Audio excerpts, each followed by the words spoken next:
So as an NBA fan, I find myself getting obsessed with like random teams during the off season. I'm a Pacers fan at heart, but when I get bored and I don't really have anything to watch, I find myself like thinking about rosters and what could be next season and what are good teams and what are bad teams. And one of the teams I found myself fixated on this offseason specifically is the Memphis Grizzlies, and especially with the summer league going on, and I'm a sicko who like to watch the games when no one should really be watching those games. They have a life. I don't, so I can watch those games for you. And one of the main things that stuck out to me is the Memphis Grizzlies, because a lot of the players who are playing in that summer league, or at least a couple of them, are going to be on the roster, not starting, but they're going to be on the roster. Well, maybe starting, but we're going to get that in a second. Essentially, I'm interested because this is a young team that we seemingly forgot about because of what happened last season, which admittedly last season, for all intents and purposes, was a fucking train wreck. Essentially, the first question we got to ask ourselves as NBA fans who didn't really watch the Grizzlies, what went wrong? And the simple answer to that is just about fucking everything. So let me write that down here. Everything went wrong for the Grizzlies. And if you don't believe me, you can literally go back and watch the team and just go look at the lineups they were putting out.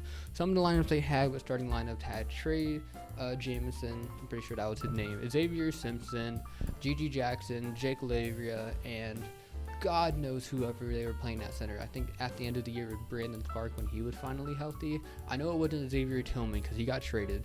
I don't know who they have at center, and I'm not going to check because if I don't remember, then it's probably not worth talking about. But everything went wrong. And what is everything, you may ask? To begin, let's just go with the obvious. Ja didn't play 25 games because guns.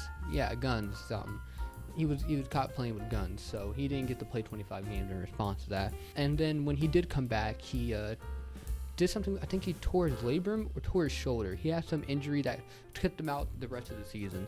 And so with that also led to the next thing. Let me get the cap back on. And this might be the bigger reason, even without Ja. The injury, they were all fucked up, like how this word is spelled, the whole team was fucked up. Literally from everybody on the roster, even Gigi Jackson at certain points, I swear had like some type of injury that kept him out multiple weeks. There's multiple weeks where you see Desmond Bane out because of ankle injuries and back injuries. There would be multiple weeks Jaren Jackson would just be out with shit. Marcus Smart had an abdominal injury, and then Steven Adams hurt before the season. Then he got traded, so no one playing center. The whole team was just fucking injured. So I don't know how you can put out a basketball team and think you can win more than 30 games when by the time you hit November, December, you already have half your roster as G League players. Like the most players called up to play on the roster, they had 33 players in total play for the team that season. That's the NBA record. And they had an NBA record, let me look right here. I have it written down. They had an NBA record 51 different starting lineups through the season. They weren't trying to tank.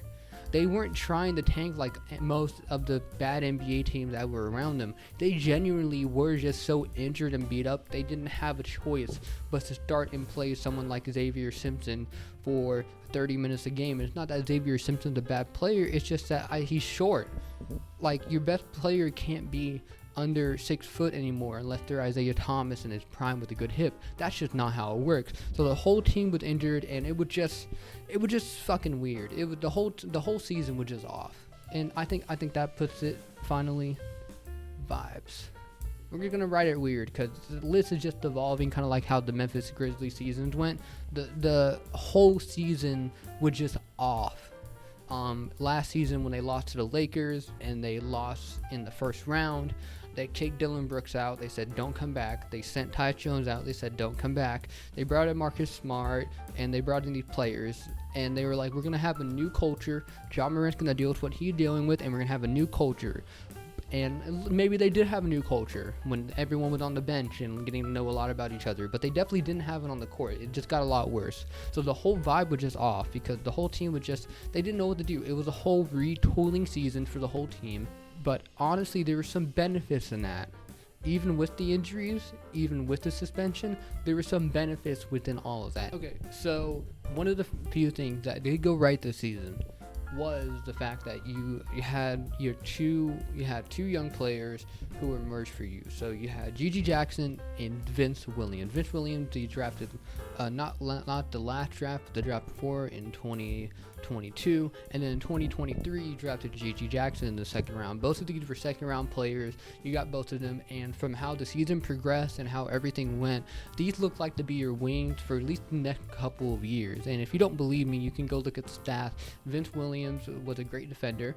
He was he's not that big, he's 6'4", but he's kind of grit and grindy like Lou Dort. He can hit his shots, and he played really well within the system of what Taylor Jackson liked. And then you have Gigi Jackson. Gigi Jackson, now he was fantastic. Keep in mind, he is still one of the youngest players in the league. He is not even 20 yet. He doesn't turn 20 until December, yet he has had a 44-point game, 44-point double-double. He's done that. He's been able to score with some of the best. He put 30 on Curry and told him, hey bro, why did you tell me not to come to your camp? Like, he'd do petty shit like that. And part of the reason why Gigi Jackson did drop in the draft was because of immaturity and his not so great play when he was at South Carolina. But now, since he'd been at Memphis, and he went on multiple interviews with ESPN saying that he was immature, and then when he came into the league, he realized how far behind he was and how hard he had to work to get to where he wanted to go, and he is now a far better player for it. Another thing that went right for the Grizzlies this season is that they were able to experiment, and not in the way that you experiment when you were 12 and you and your friend were doing a sleepover together and things got a little weird. I mean, experimenting in the way that they had a bunch of different wacky lineups. Like I said, they had 51 different starting lineups, and many of them got to see like what worked, what didn't. One of the things they figured out what didn't work, and it didn't really cost them anything, was that Jaren Jackson at center.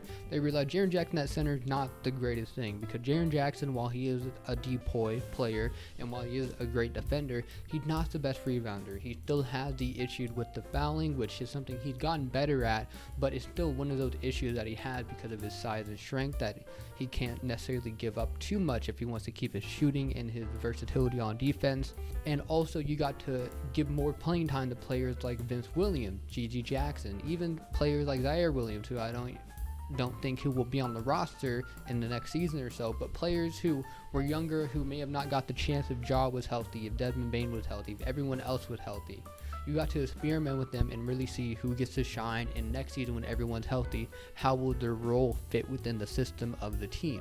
Finally, I'm going to squat down here and write this because my mind can't focus on anything, and I hate silence. Silence is scary, and I'm very scared. One of the last things that went well is Ja equals winning. So the good thing is that even though with everyone hurt and you didn't have Ja for basically the entire season, when Ja was healthy for like the handful of games that he did play, the Grizzlies started winning games.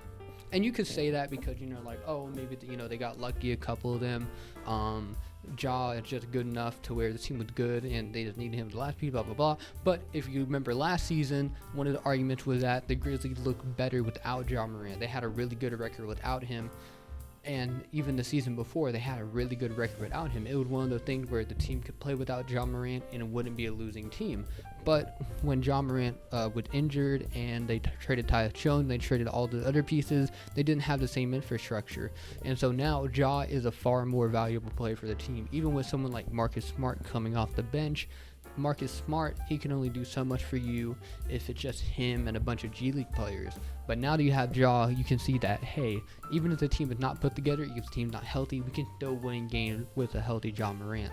So now we get into the offseason, and a lot of shit did not go well. But the one thing that did go well is that because of how bad they did at 27 wins, they were able to get the 9th overall pick. Now, there is one hole in the team that, with Steven Adams being gone, and even with everyone healthy, they still need to fill a center position, because we decided and realized that Jaren Jackson is best fit at power forward with the positional versatility that it offers.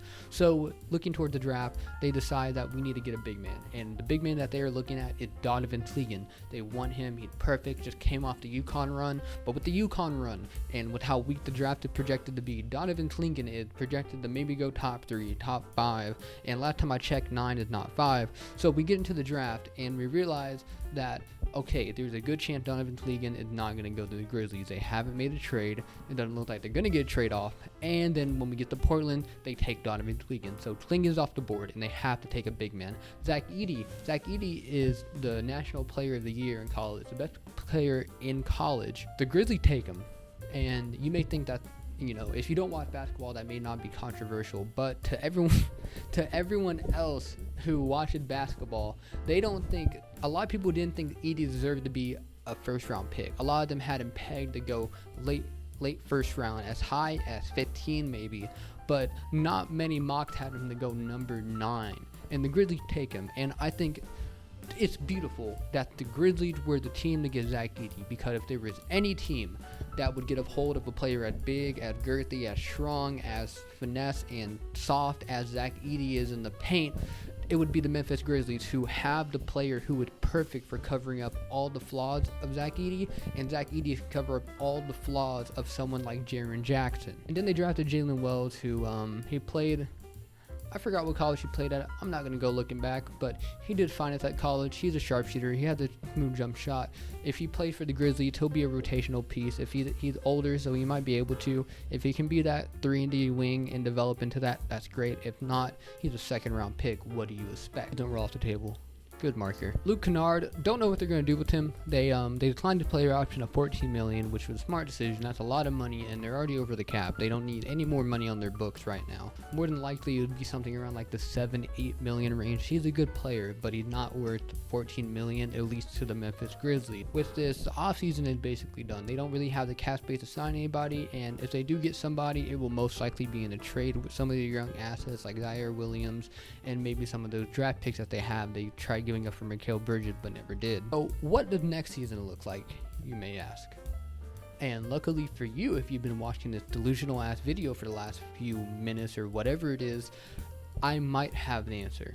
So if you see right here, not the way that I'm cocking the mic, but by the lineup that we have, the big Grizz lineup is going to have pretty similar to what we have last year, but just kind of some inserts and some fixing up of places. So we have Ja, Desmond Bane, Vince Williams, Jaren Jackson, and Zach Edey. I think Zach Edey and Vince Williams are going to be starters because, one, they drafted Zach Edey 9, and he's played perfectly alongside Jaren Jackson Jr. And from what I saw in Summer League, I think he's going to blend well with not only Jaren Jackson's defensive play style, but Ja Morant's offensive play style, with Ja Morant being able to get to the rim very fast, very quick, able to punish people who play and drop. Then when they try to play away from Ja, or if they try to play up on Ja, Zach Edey is a play finisher. He's going to be able to get down low. He's 7'4", and he's humongous. He's going to be able to finish some of these plays. Also have Vince Williams starting over GG Jackson, because while I think GG Jackson is the better offensive player, I have to admit his defensive game, his playmaking game, and his rebounding game could be a lot better. I think Vince Williams fits the lineup better because they need defensive versatility,